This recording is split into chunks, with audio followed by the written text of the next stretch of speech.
आपको पता है वर्ल्ड में ऐसी भी कंट्री है जिन्होंने अपनी इंडिपेंडेंस गाना गा के ली है। Can you believe it? गाना गा के। हाँ, वर्ल्ड में ऐसी कंट्रीज हैं जिन्होंने ऐसा किया है और आज की वीडियो में आपको उनके बारे में पता चलेगा। और साथ ही इस वीडियो में हम देखने वाले हैं यूरोप की आखिरी 7 कंट्रीज और इसके साथ हमारा यूरोपियन कॉन्टिनेंट ओवर हो जाएगा। और आप मुझे बताएं नेक्स्ट वीडियो में हम क्या स्टार्ट करें, अफ्रीकन कॉन्टिनेंट या फिर North American continent. Hello everyone, मेरा नाम है Sandeep and welcome to Tricket. I hope ये सीरीज आपके लिए बहुत वैल्यूएबल रही हो और आपकी लाइफ में कुछ ना कुछ वैल्यू एडिशन करके गई हो। और ज़्यादा देरी ना करते हुए आज का वीडियो शुरू करते हैं। शुरुआत करेंगे एक क्वेश्चन से जो कि होता है पिछली वीडियो से। आपको मैंने लास्ट वीडियो में बताया था कि ईयर 2006 में मॉन्टीनीग्रो एक इंडिपेंडेंट कंट्री बना था। तो कमेंट में आपको मुझे बताना है कि किस कंट्री से अलग होकर मॉन्टीनीग्रो एक इंडिपेंडेंट नेशन बना। अब आ जाते हैं आज की वीडियो पर। तो दोस्तों, आपको पता है कि सोवियत यूनियन यानी कि जो यूएसएसआर जिसे हम कहते हैं, वो ईयर 1991 में पूरी तरह से कोलैप्स हो गया। और जब वो कोलैप्स हुआ तो उससे टोटल 15 कंट्रीज बनी। तो इस मैप में आप देख सकते हैं वो सारी 15 कंट्रीज अवेलेबल हैं। और इनमें से इन 15 कंट्रीज़ में से आज की वीडियो में हम बात करेंगे 7 कंट्रीज़ की। 7 कंट्रीज़ वो कौन कौन सी होने वाली हैं? सबसे पहले हम देखेंगे इधर एस्टोनिया को, फिर देखेंगे हम लातविया को, लिथुएनिया देखेंगे, फिर उसके बाद बेलारस देखेंगे, यूक्रेन को देखेंगे, मालदोवा को देखेंगे और रशिया को देखेंगे। तो ये हो गई 7 कंट्रीज़।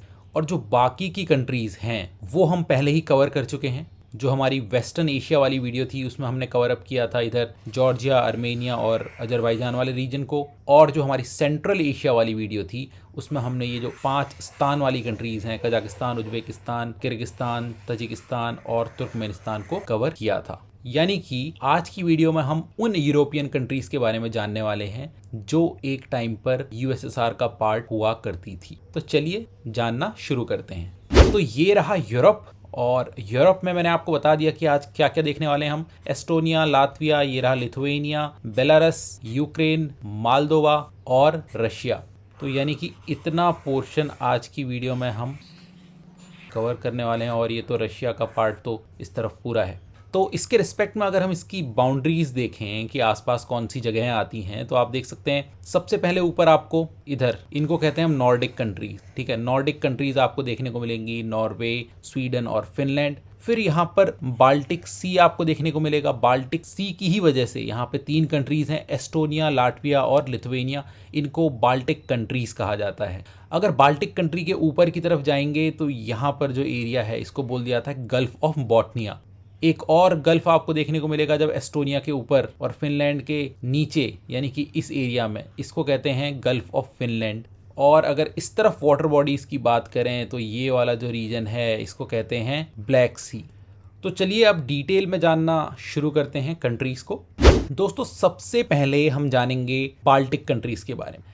तो बाल्टिक कंट्रीज़ कौन कौन सी हैं? ये रही एस्टोनिया, लातविया और लिथुएनिया। तो इनका नाम बाल्टिक कंट्रीज़ क्यों पड़ा हुआ है? क्योंकि यहाँ पर पड़ता है बाल्टिक सी। और मैंने देखा है काफ़ी लोग एक तरह से कंफ्यूज हो जाते हैं बाल्टिक और बाल्कन कंट्रीज़ में। बाल्कन कंट्रीज़ हमने पिछली वीडियो में कवर की थी। ये जो इधर ये वाला रीजन था इससे नीचे का, उसको बोलते थे हम बाल्कन कंट्रीज़। और ये हम देख रहे हैं अभी बाल्टिक कंट्रीज़। ठीक है, तो कंफ्यूज नहीं होना है आपको। तो इन 3 कंट्रीज़ के बारे में कुछ कॉमन बातें करें तो सबसे पहली बात कि 1920 के टाइम पर, 1920s में ये तीनों इंडिपेंडेंट कंट्रीज़ हुआ करती थी। उसके बाद 1939 में यूएसएसआर ने इन पर एक तरह से कब्जा कर लिया, यूएसएसआर का पार्ट बन गई है। फिर 1941 में जर्मनी ने यहाँ पर इन्वेड किया। जब जर्मनी ने इन तीनों कंट्रीज़ में इन्वेड किया तो बहुत ही बुरा हाल किया था। यहाँ पर बहुत सारे लोगों की यहाँ पर मौत हुई ड्यूरिंग वर्ल्ड वॉर। स्पेशली जो मेन थे उनकी डेथ हुई। और इसकी वजह से आपको देखने को मिलेगा कि बाल्टिक कंट्रीज में मेन और वुमेन रेशियो काफ़ी कम है।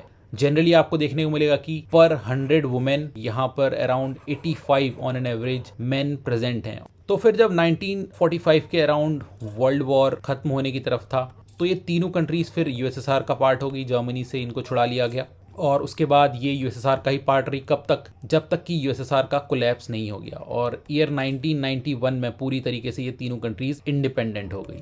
और इनकी इंडिपेंडेंस की भी कहानी की बात करें तो ईयर 1987 में इन्होंने इंडिपेंडेंस के लिए रिवॉल्यूशन करना स्टार्ट किए। और एक बहुत फेमस रिवॉल्यूशन है जिसको कहा जाता है सिंगिंग रिवॉल्यूशन। तो यहाँ के लोग गाना गाते थे, सब लोग इकट्ठा होंगे और गाना गाएंगे। और इस तरीके से इन्होंने पूरा रिवॉल्यूशन किया था, कोई ब्लडशेड वगैरह नहीं किया था और आखिरकार 1991 आते आते इन तीनों कंट्रीज़ को इंडिपेंडेंस मिल गई। और इंटरेस्टिंग बात ये भी है कि ये जो बाल्टिक कंट्रीज़ हैं तीनों, ये one of the first countries थी जो यूएसएसआर से अलग हुई थी। और उनमें से भी अगर पहली कंट्री की बात करें तो सबसे पहले अलग हुई थी लिथुएनिया। तो इंडिपेंडेंट होने के बाद ये तीनों कंट्रीज़ नेटो का पार्ट बन गई। नेटो का पार्ट इसलिए बन गई क्योंकि पहले यहाँ पर रशियन इन्फ्लुएंस था, कम्युनिज्म वगैरह था, लेकिन फिर इन्होंने सोचा कि अगर हमें डेवलप करना है तो हमें जो इस तरफ कंट्रीज़ हैं, वेस्टर्न कंट्रीज़ हैं, उनकी तरफ ज़्यादा ध्यान देना चाहिए। तो ये नेटो का मेंबर बन गए ताकि रशिया का इन्फ्लुएंस इन पर कम हो जाए। और आज के टाइम पर ये तीनों ही कंट्रीज़ डेवलप्ड नेशंस हैं। साथ ही ये तीनों कंट्रीज़ यूरोपियन यूनियन का भी पार्ट हैं और इनकी करेंसी जो है वो यूरो है। तो ये तो हो गई कॉमन बातें जो इन तीन कंट्रीज़ के बारे में थी। अब एक एक करके तीनों कंट्रीज़ को जानते हैं। सबसे पहले हम देखेंगे एस्टोनिया को। तो एस्टोनिया की अगर आप लोकेशन देखें तो ऊपर मैंने आपको बताया कि फिनलैंड आपको देखने को मिलेगा और फिनलैंड और एस्टोनिया के बीच में ये देखने को मिलता है आपको गल्फ ऑफ फिनलैंड। इस तरफ तो बाल्टिक सी आपको देखने को ही मिलेगा क्योंकि ये बाल्टिक कंट्रीज़ हैं। यहाँ पर इनकी कैपिटल पड़ती है, इनकी कैपिटल का नाम है टालिन। और अगर आप देखेंगे तो ये इस तरफ बॉर्डर शेयर कर रहा है रशिया के साथ, यहाँ नीचे लाटविया के साथ ये बॉर्डर शेयर कर रहा है। तो सिर्फ दो कंट्रीज़ के साथ ये लैंड बॉर्डर शेयर करता है। और इसमें भी अगर आप ये देखेंगे यहाँ पर ये है एक लेक जिसका नाम है लेक पाइपस। क्या इसको लेक पियाप्सी भी बोला जाता है? पियाप्सी एज इन जो पेप्सी हम पीते हैं उससे आप इसको याद रख सकते हैं। तो इस लेक के बीचों बीच से बाउंड्री फॉर्म होती है रशिया और एस्टोनिया के बीच में। दोस्तों मैं आपको बता ही चुका हूँ कि यहाँ पर इन तीनों कंट्रीज़ में सिंगिंग रिवॉल्यूशन हुआ था और उसके बाद ईयर 1991 में इंडिपेंडेंट कंट्रीज़ बन गई थी। दोस्तों एस्टोनिया को तो कुछ ज़्यादा ही डेवलप्ड माना जाता है, स्पेशली टेक फील्ड में ये काफ़ी आगे हैं। अगर आप यहाँ पर बहुत ही डेंसली फॉरेस्ट में भी पहुँच जाएंगे, जंगलों में पहुँच जाएंगे, वहाँ पे भी आपको वाईफाई की अच्छी खासी रेंज देखने को मिलेगी। साथ ही ये लोग वाईफाई के अलावा यहाँ पर वोटिंग जो होती है वो भी ऑनलाइन वोटिंग होती है। तो आप आइडिया लगा सकते हैं कि कितनी डेवलप्ड और टेक सेवी ये कंट्री है। उसके अलावा अगर हम यहाँ पर एथनिसिटी की बात करें, एथनिक ग्रुप्स की बात करें, तो आपको करीबन 69% यहाँ पर एस्टोनियंस देखने को मिलेंगे। 24% आपको देखने को मिलेंगे रशियंस। क्यों देखने को मिलेंगे रशियंस? क्योंकि भाई बगल में रशिया है, इसीलिए देखने को मिलेंगे। और मैंने आपको बताया था कि आज हम जो भी कंट्रीज़ देख रहे हैं वो एक समय पर यूएसएसआर का पार्ट हुआ करती थी। तो उस समय सोवियत यूनियन ने क्या किया था, जो रशियन पॉपुलेशन है उसको डिस्ट्रीब्यूट करके हर कंट्री में भेज दिया था। तो इस वजह से इन कंट्रीज़ में सभी जगह आपको रशियन लोग देखने को मिलेंगे। लैंग्वेज की बात करें, ऑफिशियल लैंग्वेज की, तो वो है एस्टोनियन। वहीं अगर रिलीजन की बात करें तो रिलीजन के मामले में यहाँ पर अराउंड 65% लोग कहते हैं कि उनका कोई भी रिलीजन नहीं है, तो ये रिलीजन में ज़्यादा भरोसा नहीं रखते। और करीबन 34% क्रिश्चियनिटी यहाँ पर फॉलो करते हैं। एस्टोनिया के बाद दूसरी बाल्टिक कंट्री में जाते हैं और देखते हैं लातविया को। तो लातविया की अगर लोकेशन देखें, ऊपर एस्टोनिया के साथ बाउंड्री शेयर कर रहा है, इधर रशिया के साथ, नीचे बेलारस के साथ और इधर लिथुएनिया के साथ। लातविया की कैपिटल यहाँ पर पड़ती है और उसका नाम है रीगा। और रीगा के ही यहाँ पर आपको देखने को मिलेगा गल्फ ऑफ रीगा। और दोस्तों वर्ल्ड वॉर सेकेंड के दौरान मैंने आपको बताया था कि जर्मन्स ने यहाँ पर बहुत बुरा हाल किया। तो सबसे ज़्यादा इफेक्टेड जो कंट्री थी ना वो लातविया ही थी। करीबन 12.5% पॉपुलेशन यहाँ की मार दी गई थी वर्ल्ड वॉर सेकेंड में। एथनिक ग्रुप्स की यहाँ पर बात कर लेते हैं। एथनिक ग्रुप्स में 63% आपको यहाँ पर लाटवियंस मिलेंगे, 25% यहाँ पर आपको देखने को मिलेंगे रशियंस। तो करीबन 1/4 पॉपुलेशन यहाँ पर रशियंस की है, तो काफ़ी ज़्यादा हैं। वहीं अगर हम रिलीजन की बात करें तो रिलीजन में 80% लोग यहाँ पर क्रिश्चियनिटी फॉलो करते हैं। उसके अलावा 18% लोग ऐसे भी हैं जो कहते हैं कि उनका कोई रिलीजन नहीं है। ऑफिशियल लैंग्वेज यहाँ की है लाटवियन।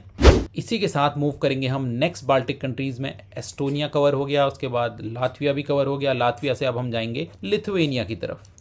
तो लिथुएनिया की अगर आप लोकेशन देखेंगे तो ये ऊपर बॉर्डर शेयर करता है यहाँ पर लातविया के साथ, इस तरफ बेलारस के साथ, इस तरफ पोलैंड के साथ और यहाँ पर रशिया के साथ। ऐसा क्यों है? क्योंकि ये जो इतना पोर्शन है ना, ये वाला पोर्शन जो है ये रशिया का एक ओब्लास्ट है, रशिया की टेरिटरी है। रशिया आप देखेंगे इस तरफ है, लेकिन यहाँ पर भी रशिया की एक टेरिटरी है जिसको कहा जाता है कलिनिंग्राद। तो 4 कंट्रीज के साथ लिथुआनिया अपनी लैंड बाउंड्री शेयर करता है। इनकी अगर कैपिटल की बात करें तो यहाँ पर इनकी कैपिटल पड़ती है और उसका नाम है विल्नियस।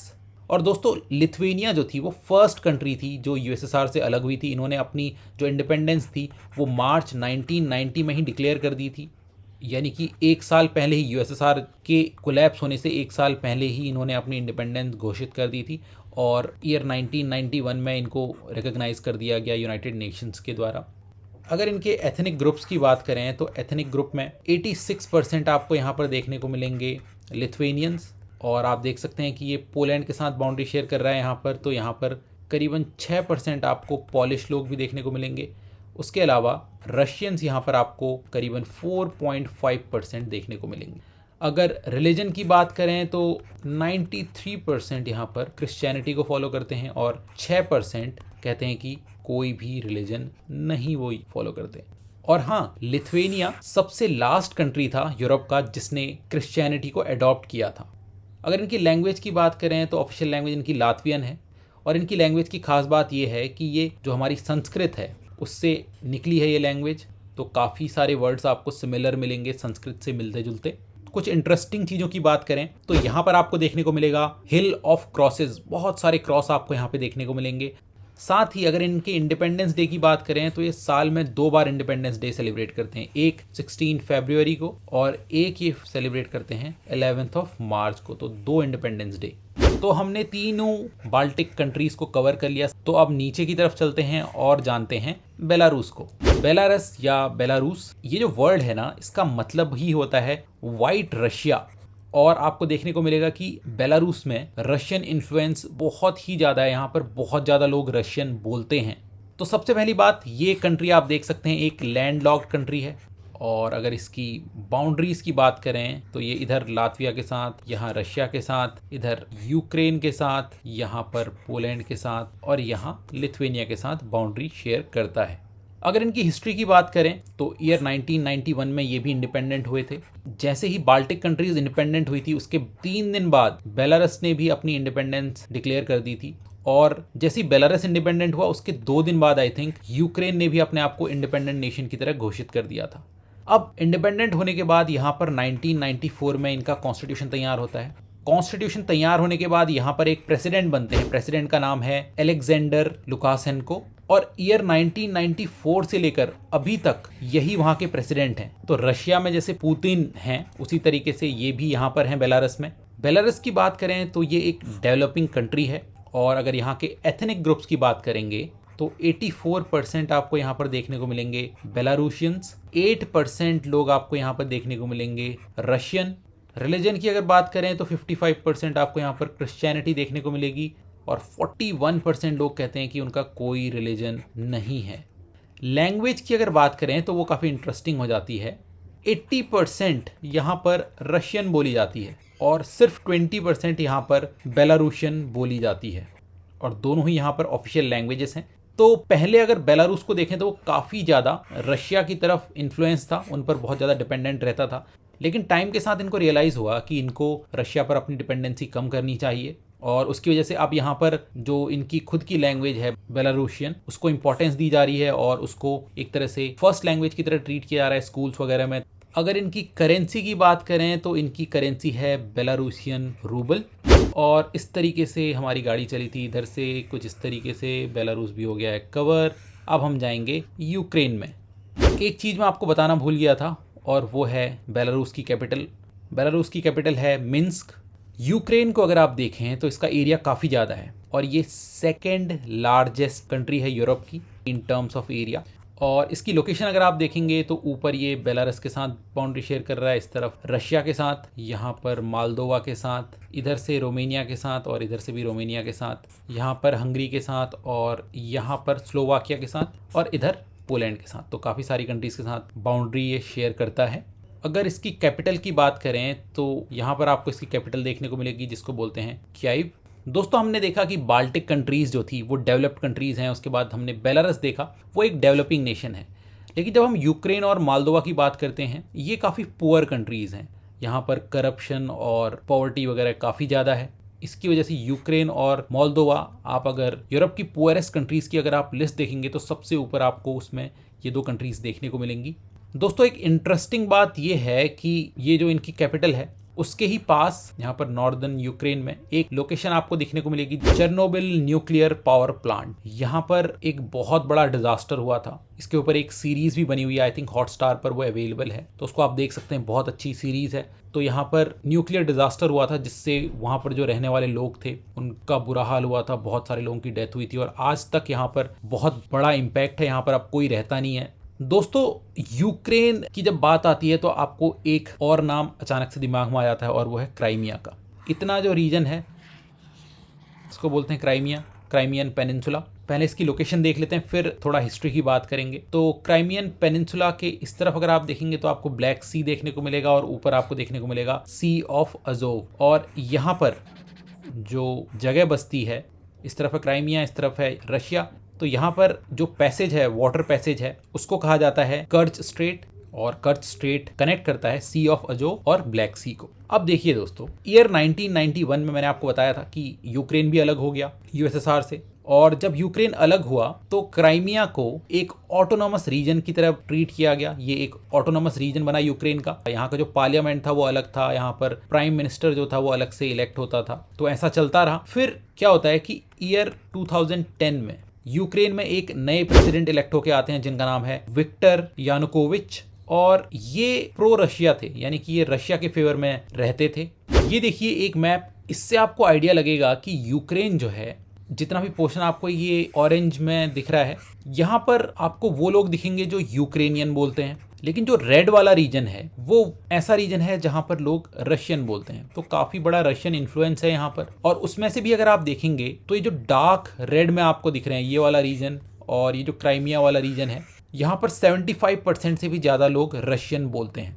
तो यूक्रेन की जब हम बात करते हैं तो आपको कुछ ऐसे भी लोग मिलेंगे जो रशिया के फेवर में रहते हैं। रशिया के फेवर में यानी कि वो लोग चाहते हैं कि रशिया के साथ रिलेशन बने रहें, ठीक है। तो ऐसे ही प्रेसिडेंट बनते हैं ईयर 2010 में, और ये रशिया के फेवर में थे। और इन्होंने क्या किया, ईयर 2013 में यूरोपियन यूनियन के साथ एक एग्रीमेंट था, वो आखिरी में एकदम लास्ट मिनट में इन्होंने मना कर दिया कि हम इसको साइन नहीं करेंगे, और रशिया के साथ इन्होंने एक एग्रीमेंट साइन कर लिया। तो इसकी वजह से जो यूक्रेन में लोग थे, यानी कि जो यूक्रेनियन बोलने वाले मेजरली लोग थे, उन्होंने प्रोटेस्ट करना स्टार्ट कर दिया। उन्होंने कहा कि भाई हमें यूरोपियन यूनियन का पार्ट बनना है, और ये इंसान जो है ये प्रो रशिया है, तो इसके खिलाफ प्रोटेस्ट स्टार्ट कर दिए इन्होंने। काफ़ी प्रोटेस्ट चले और प्रोटेस्ट को रोकने के लिए यहाँ पर काफ़ी सारे लोगों को मारा भी गया। जब प्रेसिडेंट ने देखा कि प्रोटेस्ट बहुत ज़्यादा बढ़ रहे हैं तो फरवरी 21, 2014 को ये प्रेसिडेंट जो था वो भाग गया और ये चला गया रशिया में।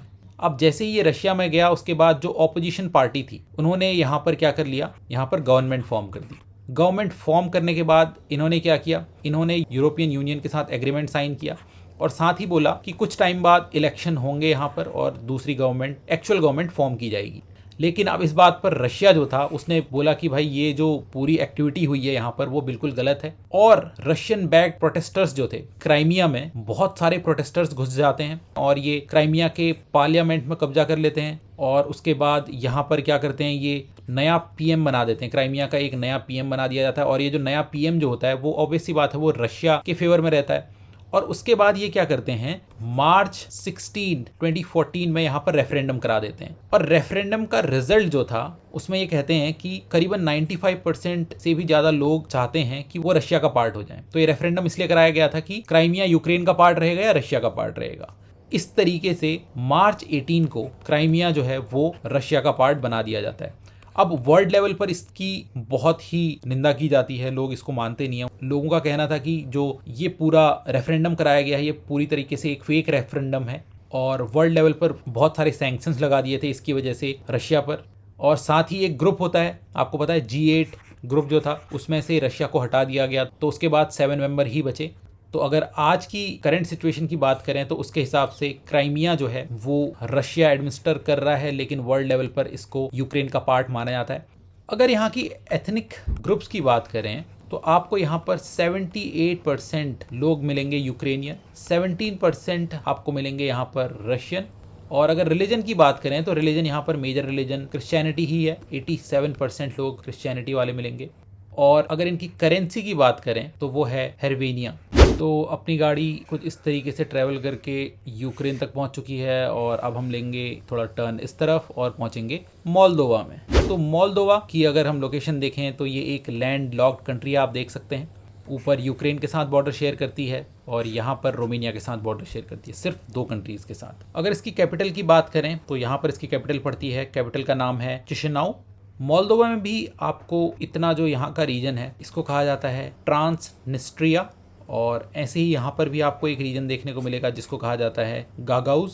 तो ये दोनों ही रीजन ऐसे हैं जो ऑटोनॉमस वे में एक तरीके से काम करते हैं और यहाँ पर रशियन इन्फ्लुएंस है बहुत ज़्यादा। तो मोल्दोवा अगर वो कोशिश करता है कि वो यूरोपियन यूनियन का पार्ट बने तो रशिया अपना इन्फ्लुएंस दिखाता है इन रीजन्स का, ठीक है। इस रीजन के लोग बोल देते हैं कि भाई अगर तुम यूरोपियन यूनियन का पार्ट बनोगे तो हम तुमसे अलग हो जाएंगे, और ये सब हो किसकी वजह से रहा है? रशिया की वजह से। तो रशिया इस तरीके से होल्ड बना के रखता है अपने आसपास वाली कंट्रीज़ के ऊपर। और मोल्दोवा की अगर इंडिपेंडेंस की बात करें तो 1991 में ये भी इंडिपेंडेंट हुए। उसके बाद 1994 में इनका भी कॉन्स्टिट्यूशन आ गया बेलारूस की तरह। और मैंने आपको ये भी बता दिया था कि यूक्रेन और मोल्दोवा पुअरेस्ट कंट्रीज़ में आते हैं यूरोप की। कंट्री को देखेंगे ना, मोल्दोवा काफ़ी सिमिलर कंट्री है रोमानिया की तरह। अगर यहाँ की आप एथनिक ग्रुप्स की बात करेंगे तो आपको आइडिया लग जाएगा। 75% यहाँ पर मोल्दोवियंस आपको देखने को मिलेंगे, अराउंड 7% आपको यहाँ पर रोमेनियंस देखने को मिलेंगे। अगर रिलीजन की बात करें तो मेजर रिलीजन यहाँ पर क्रिश्चियनिटी ही है, 92% लोग आपको यहाँ पर क्रिश्चियंस देखने को मिलेंगे। करेंसी की अगर बात करें तो वो है मोल्डेवियन LEU, और ये कंट्री जो है वो यूरोप की लीस्ट विजिटेड कंट्री भी है, सबसे कम लोग यहाँ पर आते हैं। ये सारी कंट्रीज कवर करने के बाद अब लास्ट कंट्री बचती है रशिया। लेकिन दोस्तों रशिया तो हम ऑलरेडी कवर कर चुके हैं जब हमने एशिया की पहली वीडियो बनाई थी उसमें, तो रशिया की ज़्यादा डिटेल में हम नहीं जाएंगे। आपको पता ही है कि भाई ये जो पोर्शन है इतना इस तरह से यहाँ पर यूराल माउंटेन्स पड़ते हैं, वो बॉर्डर बनाते हैं यूरोप और एशिया के बीच में। फिर यहाँ पर से ये यूराल रिवर बहती है जो बाउंड्री बनाती है, तो इस तरीके से बाउंड्री फॉर्म होती है यूरोप और एशिया के बीच में। तो इस तरफ का जो रीजन है रशिया का वो यूरोप में आता है, इस तरफ का जो रीजन है वो आ जाता है एशिया में, इसीलिए इसको एक ट्रांस कॉन्टिनेंटल कंट्री कहा जाता है। और अगर रशिया की मेजर पॉपुलेशन की बात करें तो वो ये यूरोपियन पार्ट में ही रहती है, करीबन 77% पॉपुलेशन यहाँ पर रहती है। और अगर कैपिटल की भी बात करें तो कैपिटल मॉस्को रशिया की, वो भी आपको यूरोपियन पार्ट में ही देखने को मिलेगी। लेकिन 2 चीज़ों का आपको ध्यान रखना है, 2 चीज़ें वो क्या हैं? वो ये है कि यहाँ पर आपको बताइए है कैस्पियन सी, राइट। कैस्पियन सी में यहाँ से एक रिवर आती है जिसको कहा जाता है वोल्गा रिवर, और ये यूरोप की सबसे बड़ी रिवर है। वोल्गा रिवर यहाँ पर एक डेल्टा बनाती है जिसको बोलते हैं वोल्गा रिवर डेल्टा। उसके अलावा यूरोप की जो हाईएस्ट पीक है माउंट एल्ब्रस, वो भी आपको रशिया के रीजन में ही देखने को मिलेगी। यहाँ पर काउकेसस माउंटेन्स पड़ते हैं, मैं आपको पहले ही बता चुका हूँ, और काउकेसस माउंटेन्स में ही यहाँ पर माउंट एल्ब्रस आपको देखने को मिलेगा, और ये यूरोप की हाईएस्ट पीक है। और इस तरीके से हमने ये वीडियो कर ली है कंप्लीट। तो इसी के साथ हमारा यूरोपियन कॉन्टिनेंट भी कवर हो गया है। तो आप अब एशिया को जानते हैं, यूरोप को जानते हैं।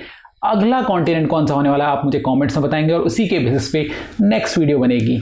तब तक अपना ख्याल रखिए और पढ़ते रहिए, अपनी नॉलेज को बढ़ाते रहिए। जय हिंद, जय भारत।